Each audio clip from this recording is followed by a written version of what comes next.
কথা আছে দেখো, যে যেহেতু এগুলো যেহেতু একটা রোগ ভোগের ব্যাপার আমি বলছি, তুমি যা কিছু করবে তুমি কিন্তু ডাক্তারের সঙ্গে আলোচনা করবে। যদি বেশি বাড়াবাড়ি হয়ে গেল, ঠিক আছে, ফার্স্ট ডে করলে ঠিক হলো না, বাড়াবাড়ি হচ্ছে, তুমি তো নিশ্চয়ই ঘরে বসে থাকবে, তখন তো ডাক্তারখানা যেতে হবে না। তো কি নিয়েও ভয় লাগছে, এইসব টোটকা মোটকা করার দরকার নেই, তাহলে ডাক্তারের কাছে কিন্তু দেখি না।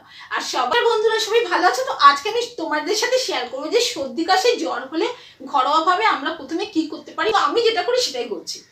যদি আমি দেখি আমার খুব হাঁচি হচ্ছে, নাক দিয়ে জল পড়ছে, তারপরে মাথাটা হয়তো ধরেছে, যদিও আমার মাথাটা ধরে না, তাহলে কি করতে হবে? প্রথম কথা হচ্ছে একদম ফার্স্ট ডে থেকেই কি করো, ফুটন্ত জল নাও, ঠিক আছে? ফুটন্ত জল, দেখো মুখ টুক হাত পা পুড়ে না যায়, আবার ফুটন্ত জলের মধ্যে দুটো কি একটা তুলসী পাতা দিয়ে দাও, দিয়ে যে স্টিমটা হচ্ছে স্টিমটা তুমি নাও, ঠিক আছে? কিন্তু একটা কথা, স্টিম নিতে গিয়ে কিন্তু চোখে মুখে যেন গরম জলের ভাব না এসে যায়, যাতে তোমার কোনো রকম কোনো ক্ষতি না হয়। একদম একটু দূর থেকে একটুখানি নাকটা নিয়ে নিতে হবে, ঠিক আছে? এরকম তুমি মিনিট 5 নেবে, ঠিক আছে? হালকা হালকা করে একটুখানি নাকে ওই স্টিমটা গেল, ঠিক আছে? একটু মুখেও যেতে পারে, ভয় নেই, কিছু হবে না। তো ওই স্টিমটা একটু নিতে হবে মিনিট 5। এরকম দিনে তুমি কতবারে করবে? দিনে এরকম 3 বার করবে, স্টিমটা নেবে, ঠিক আছে? 2-3 বার স্টিম না হয়ে গেল, হালকা উষ্ণ জল খাবে।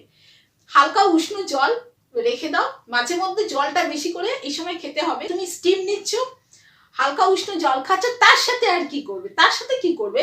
তুলসী পাতা তুলে নিয়ে আসো, ঠিক আছে? তুলসী পাতা ভালো করে তুমি ধুয়ে নিলে, সরি, তুলসী পাতা ভালো করে ধুয়ে নিয়ে সেটাকে রস করে নাও। ধরো 1 চামচ মতো তুলসী পাতা রস করলে তার মধ্যে 2 ফোঁটা আদা রস দিয়ে দাও, খাঁটি মধু, একদম চাক ভাঙা যে মধু হয়, ঠিক আছে? অনেক মধুওয়ালা দেখেছি চাক ভাঙা মধু বালতি করে নিয়ে যায়, সেই মধু যদি জোগাড় করতে পারো, মিরাকলস।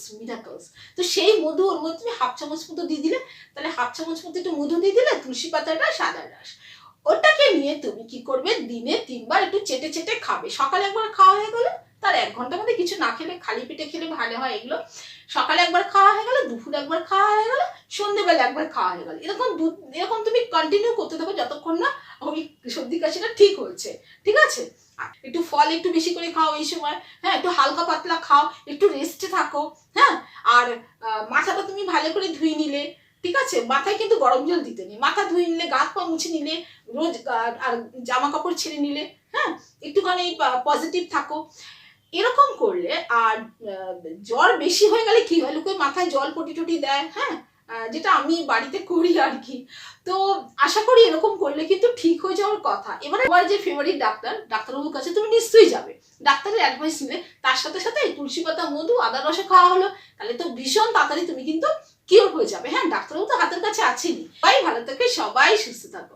আরেকটা অনুরোধ করবো, কচি ডাবের জল রোজ খেতে কিন্তু ভুলো না, আর মাঝে মধ্যে তোমার তুলসী পাতা খেয়ে রেখে দেবে, যেভাবে বললাম আর কি। তুলসী পাতাটা কিরকম খালে হয়, তুমি আইদার তুমি বেটে 2-3টে তুলসী পাতা খাও, একটুখানি থেতো করে নিয়ে জল দিয়ে গিলে খেয়ে নাও, অথবা তুমি রস করে 2-3টে কি 4টে মানে এরকম আর কি, সেটা কিন্তু শরীরের কিন্তু ভীষণ ভালো। আর হচ্ছে মাঝে মাঝে মধু খেয়ে রাখা। সবাই ভালো থাকে, সবাই সুস্থ থাকে। যদি আমার চ্যানেলটা ভালো লাগে প্লিজ সাবস্ক্রাইব করতে কিন্তু ভুলো না। টাটা।